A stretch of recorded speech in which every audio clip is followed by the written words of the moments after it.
Partric Parkey may have been born and raised in Dallas, Texas, but his heart has always belonged to the Smoky Mountains. Fueled by his passion, he made the move to Pigeon Forge, Tennessee over 15 years ago. Like many in this charming region, Partric shares an unwavering admiration for the Queen of Country herself, Dolly Parton. His love for Dolly Parton began nearly 47 years ago when he started collecting memorabilia.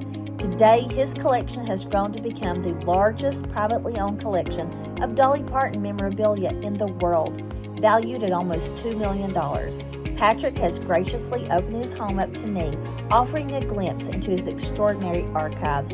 Join me as we embark on a tour of this remarkable Dolly Parton treasure trove and uncover the stories behind each cherished piece. Thank you for joining me today on this very special episode of the Christy Adams Show. We're here at the home of Partric Parkey. He is the owner of the world's largest privately owned collection of Dolly Parton memorabilia, and he has graciously invited us in to have a look at all of his baubles or collectibles. Come on in and join us.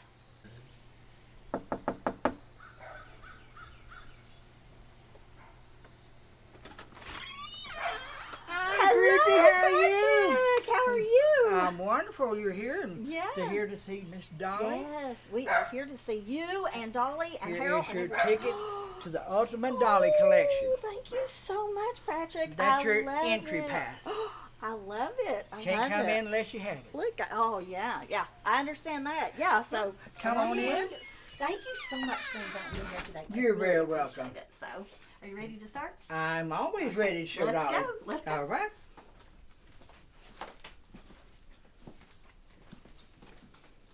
Patrick, I want to thank you so much for inviting us into your home to get a glimpse at this massive collection. I don't even know if we're going to get to see everything today because there is just so much. Probably not. It's going to take you a couple of days. I really appreciate it. But first, You're welcome. before we get started, I do want to take a moment to pass our condolences along to Dolly. As you guys know, she just lost her husband, Carl Dean, a couple of weeks ago.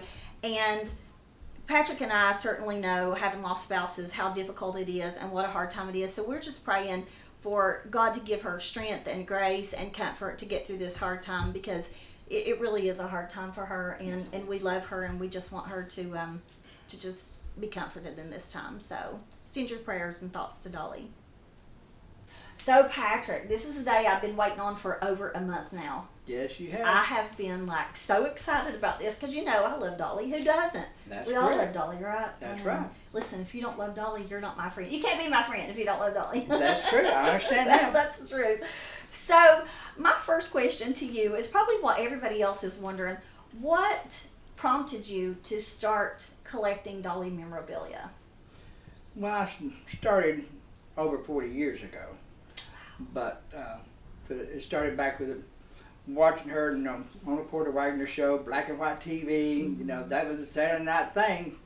Yeah. When you was young as I was, and you didn't have internet or anything. That's all you had. Oh, absolutely. And just as I grew up, because Dolly has raised 7 generations of my family. Wow. From my mother, me, my wife, my kids, my grandkids. Mm-hmm. So, Yeah. and all of them, have grew up with her music. Yeah. You know what? I not to make this about me, because it's about you and your house. But it's about Dolly. I have a similar story. Like, I remember when I was little, I was about 6 years old, and I cried for the Porter Wagner Dolly Parton album that I saw on your wall in there. And my grandpa had to go get it for me. Like, I didn't stop because they watched it every week, and I fell in love with her and Porter. Yes. And Speck Rose and those clothes. Oh, yeah. But I loved when Porter Wagner got off the bus and had all those sparkle clothes. I was like, I want to wear sparkles. And then when I saw her, I was like, I've got to have blonde hair, long fingernails, red lips. Like, she was who I wanted to grow up to be. So yeah, I mean, she was just such an inspiration. So I can certainly understand. Yeah. We all kind of get hooked on her for some reason. I don't Yeah. know. And If people ask me why I love her so much, it's her heart. it is. Every day I can still listen to her song. Mm-hmm. I can still learn from her. Mm-hmm. Every day, what she does, her thoughts, this is what I want the world to be. Mm-hmm. Yeah. And how she loves. I was going to say, Dolly, really, when people think about Dolly Parton, we think of an image, but we have to remember that she is a human with one of the best hearts. It is. I mean, she loves everybody. She doesn't discriminate. She doesn't. No. She just loves. She's just full of love. And I think that, that's what the Bible tells us to do. And so she really embodies that. Right. And I think that that's why everybody loves her, because she puts that love out first. Well, I mean, Yeah. it's kind of like, what you put out in the universe, you get back. That is why she is so blessed. Because look the money she donated, the fires, her everything. And that's what a lot of people get mad. Like, well, Dolly would be more rich if she quit giving her money away. But that's what makes Dolly happy. And that's what life's all about. We have to share. And I live over in Newport, and when she came over there in, I think it was October, she donated $1 million. She didn't even have to do that. She's not from Newport, but she came and she stood on that stage in the Walmart parking lot. I think so. They're Walmart. Yeah, and she said, she talked about my people, my people are hurting. And I thought she didn't have to do that, but she did. That's what kind of heart she has. She didn't even forget us in little old Newport. And she told the story about how when she was little, her mom and dad took them to the dentist over in Newport. Because, up on Locust Ridge, it's just right over the mountain here in Newport, so... Yeah, so I mean, we can all learn lessons from Dolly about love, just love. So anyway, I want you to share the story with us behind the first item that you ever acquired, the first piece that started this massive collection. Yeah, well, that's a story because a friend of mine that used to come to the Thomas auction, Dr. Robert F. Thomas, which delivered Dolly, that people should know. If not, they're not a fan or know Dolly or love Dolly. She'd pay with a sack of cornmeal. And we lived in Texas, they're curious, saved the money, come up here to the auction. And right before the auction, I had to have foot surgery or ankle surgery. Wearing not the right size shoes, They call it pump bump, like women when they wear high heels. Yeah, we get buttons. That's why Dolly don't wear backs on her shoes. She wears them slings where it don't mess with the back of her heels. And I had to have surgery. I was not going to, like you wasn't going to miss this, I was not missing my first auction because they had a Hawaii dress that she wore on her TV show. Yeah. Oh, yeah. And I saved for over a year to buy that. Well. We won it. And, on the way home, Harold almost threw me out of the car because it's kind of like, once you do something, number one, it's for charity. So, I was pleased because, yes, I have a Dolly Parton dress, but kind of like, okay, I got a dress. And I told him, I said, well, been there, done it, I had the dress. So I could donate it back to the auction and let them raise more money.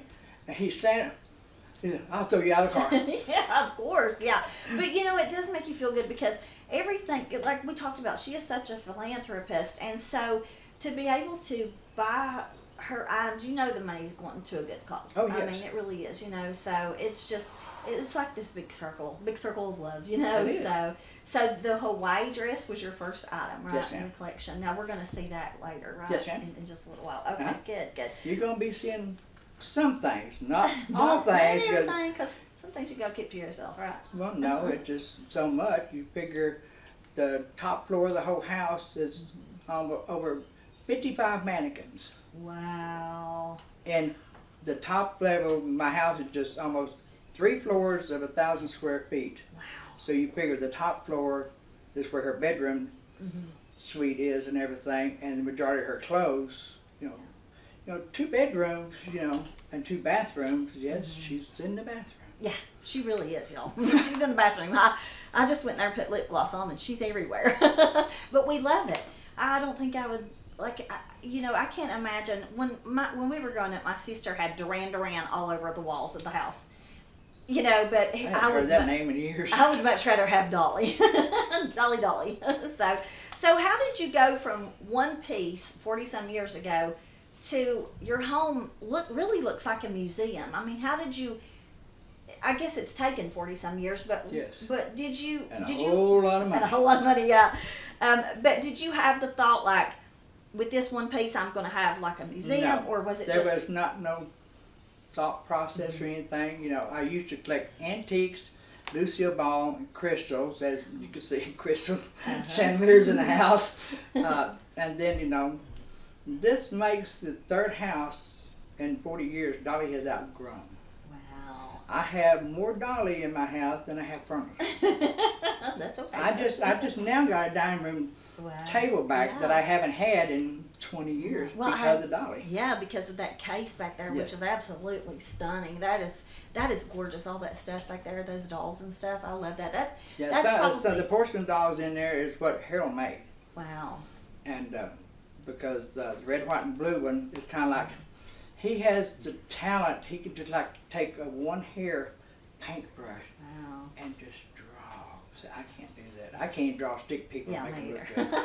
And like that, and he made her a doll for the first time he met her on my birthday. He made her a doll, a porcelain doll, and give it to her, and she was so excited, like you are being here, that, you know, she loved her doll. He even put the fake nails on the porcelain doll. Oh, wow. Which, I mean, you see there, but I design the outfits and do the hair, and then he does everything else. Yeah, that's probably, I mean, don't get me wrong, I love everything in here, and there's one white gown upstairs that, you know, I'm just crazy about. Like, I'd love to have it, that 50-pound gown. But probably that case is probably, to me, the most eye-catching and probably my favorite thing in the whole house. I just, really, other than that gown, it is. I don't know what it is about that case. Not the case, the identical case upstairs in her bedroom with over 20 pairs of shoes. Yeah, you know, I'm a shoe gal. I love shoes, but there's something about that. There's something about those dolls in there that just, I mean, maybe where I loved dolls when I was growing up, and I don't know, but there's something about that I just love, you know. So. Well, I mean, that's, you know, from the first dolls that she started back in the 70s. Yeah. You know, not different sizes and everything. Yeah. That's in that case, the outfits and everything. We'll show that in a few minutes too. So I'm going to ask you, I thought I knew before when I wrote this question, I was like, I'm going to ask him what his most unique or rare item is. And I think I might know what it is. But then as I'm standing here in front of this pinball machine, I'm like, this has to be rare. Like I had never seen one when I was growing up. And I thought, maybe this is the most rare item that you have. Most unique, certainly. It has a story. Because here, me with collecting Dolly, I have to research, I have to know the history of it. Well, when they done this, somebody dropped the ball because, as you can see, the playing field, you see the outfit she's here, in her country outfit. Yeah. This is when she was crossing over to pop. Instead of doing it in all pop or country, they mixed, and she didn't like it. And she tried to stop it, but it was too late. Oh, wow. Okay, she stopped, and as you see here, here's the record that plays the music when you play the pinball machine. Here's an article talking about Dolly. As you can see here, the spot is blank right here. Then if you come down here at the bottom here, they have put a cartoon character of her on there. Oh, no. And she stopped that. She said, there's no way. And they have already delivered some of it. You're going to get it back, and they're going to be destroyed. So, and then this is the replica. This is what she finally approved. Oh, okay. Yeah. And when she come to the house, she, you know, said like, oh, my pinball machine, you know, she has one. Carl likes to play it. She said, when she got that, she said she thought she was rich. Yeah. I love it. I absolutely love it. And play it. It's ready for you. Yeah, well, I might play it a little later. So, you know, my next question was going to be, have you ever met Dolly in person? And you just said she came to your house. Tell us about that. How cool is that, you guys? Like, I would love for Dolly to show up at my front door. I'd be like, come on in and live with me. Well, the story behind that, I didn't get out of the chair. Because like you, when you come in and knock on the door, you know, knocking on the door like, because I was expecting somebody from Dollywood, because they wanted to put one of my dresses, one of her dresses, in the museum. I said, like, we had been filming, you know, all day long, and, you know, that's a long process. You know, like, no, I'm tired, I'm going to sit here and drink my coffee, because I knew who was coming. I thought I did. So, knock, knock, knock. Come on in. Wouldn't get up. Oh, no. So, the cameraman's standing there filming, here. See, stroking out, but he couldn't say anything because he was rolling. He was trying to say, Get up. She had opened the door, Partric, Harold, anybody home? Like, oh, wow. I thought, no. They had a, impersonator come in. Was my first thought. And she come right almost to the back of my chair before I got up. Oh, wow. Because I couldn't believe it. Yeah, that was Florida. I would be like, is it really Dolly? Like, See, that was me. The one question, being from Tennessee, or, living here, the one question I would have for her to see if it was really her or an impersonator, I would get her to pronounce Maryville.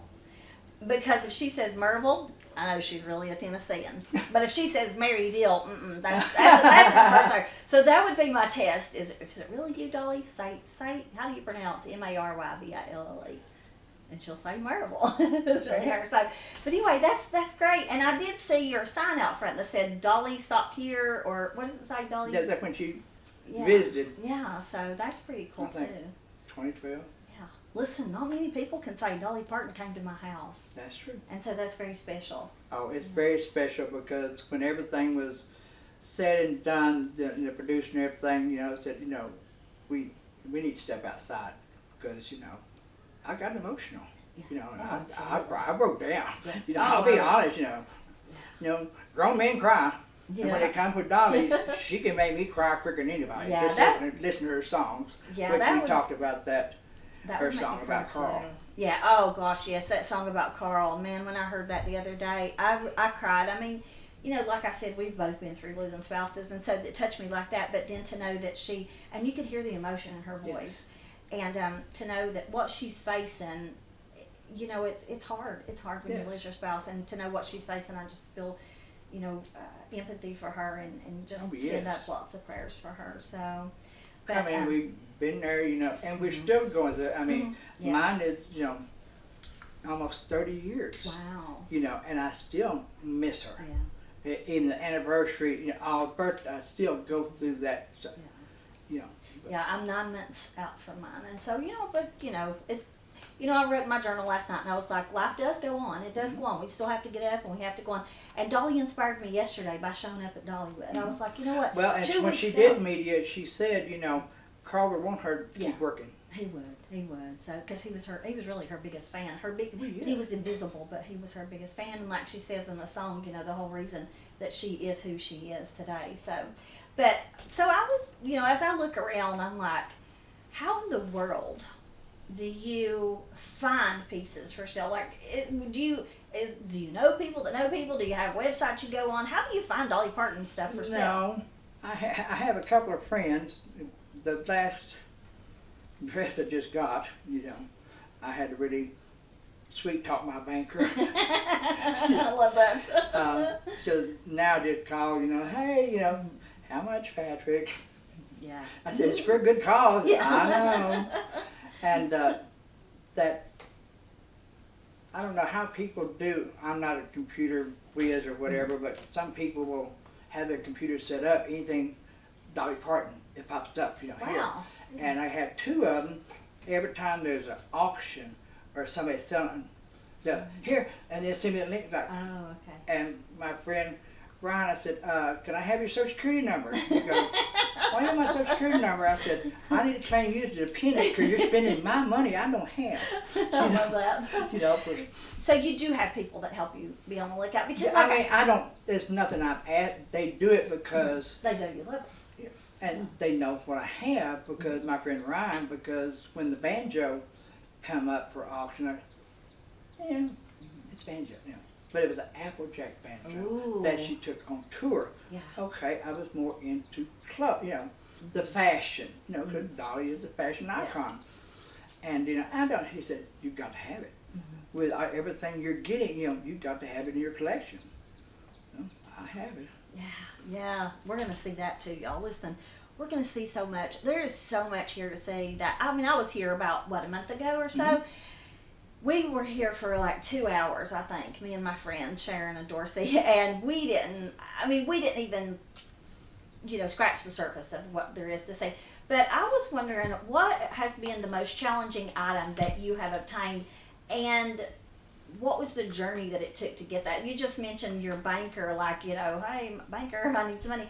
But how hard is it for you to get stuff, and what was the most challenging item that you've ever gotten?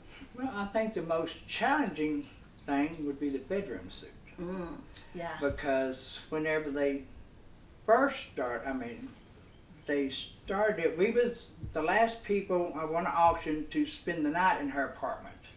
That was on my birthday, when first time I met her. Wow. When she come in singing happy birthday to me. Wow. I almost died. Like you. Yeah. Partric, you've lived such a charmed life when it comes to Dolly. I'm like, oh my gosh. And it was just, when she just busted in, singing, I was almost in tears. But then she said, oh, you're going to see, in my apartment you won an auction. But when they decided to auction it off, because we were the last people to stay in there. Wow. So I knew, because, he went to sleep, nosy Nelly, me. I was looking around like, I can sleep. We're in Dolly, you're sleeping in Dolly Parton bed, but, look, she said here, she done it. Just, you know what I'm talking about. Absolutely. So I didn't sleep. I stayed up all night, just looking. Yeah, even for me right now, to be in front of this pinball machine, pictures when she was here, and to see, like, I'm standing, I'm like, she and was you're putting your hand right where she had her hand. Yeah, so it's just, you can't wash that hand now. And let me tell you a funny story. So, I worked at Dollywood for 2 seasons, and that's where I met my friend Dorsey, and she is like my friend Jamie over here. The ultimate Dolly fan, okay? Like, and you. Oh. And so Dorsey. What kind of collection you have? So when we, so as hosts, we got to take our picture with her twice a year. And so we would go down and they would take, like, 8 or 10 of us and put us on risers, and she would stand in front. And so my friend Dorsey she was like, I've got to get next to her. I've got to get next to her. Well, Dorsey's a little bit taller and Dolly's tiny.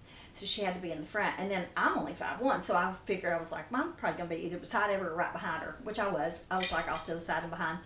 So Dorsey comes up and like, she was so caught up in the thought of being where Dolly was that she didn't see Dolly standing like right. Dolly was like 3 feet from us, okay? And Dolly's just standing there waiting for us all to take our places, and I'm just looking at her like, oh my God, that's Dolly Parton. And so Dorsey comes up and she's like, well, where can I stand where I can be next to Dolly? Literally next to Dolly, and didn't even see her. And Dolly's larger than life. Didn't even see her, and I was like, Dorsey, come on over here, Dorsey, over here, right here. And she was going, now I got to be close to Dolly, and Dolly's just standing there like this, like smiling, like, hello, you are next to me. Did she turn around to No, look at her? no, I said, come stand right here, come on. So when she turned around, she went, Dolly, it's you, and I was thinking, you were literally like this to me and you. She was this close to her. And Dolly's just standing there not saying a word, but just smiling so big. And then she comes over to Dorsey and she grabs her hand and Dorsey goes, Dolly, it's you. She said, how does my hair look? And Dolly said, you look beautiful, honey. And then Dorsey goes, I'm never washing my hands again. And I was like, calm down.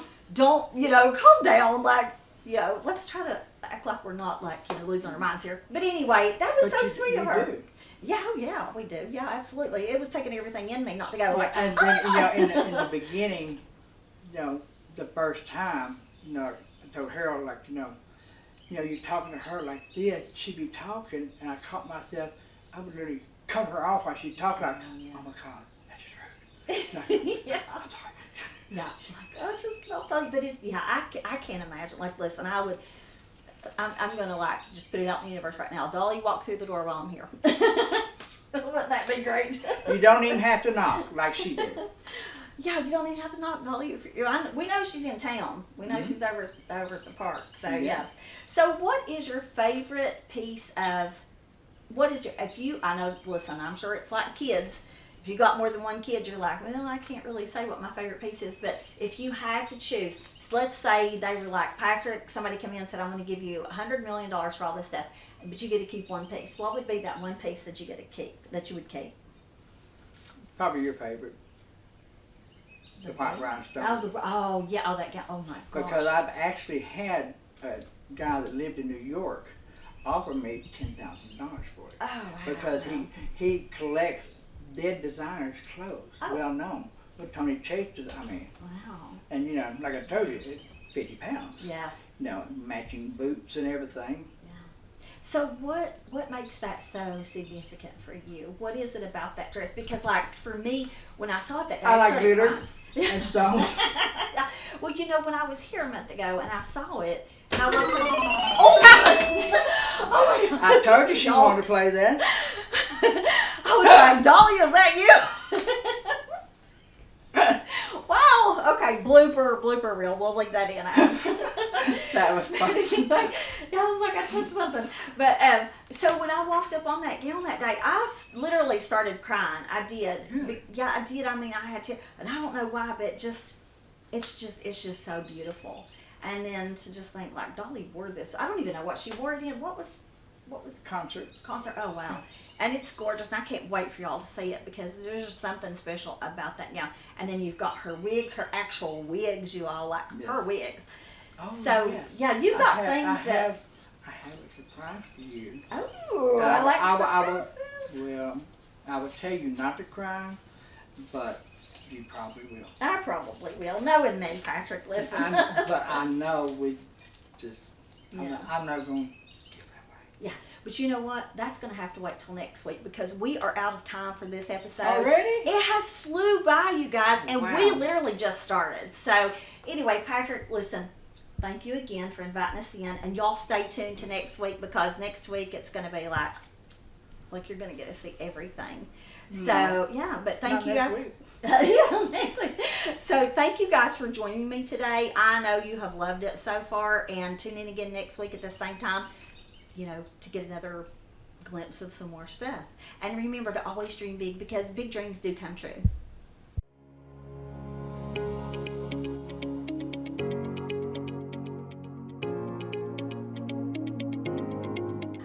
Before we end, I just want to say that Dolly, if you ever somehow by some miracle see this interview, I love you. I've always loved you like everybody else, and I would love to have you on my show. We could do like a call in, or I could come see you, or you can come here. Yeah, or we can meet back here. Right. I mean, you can come in your bedroom, you know. Yeah, heck yeah.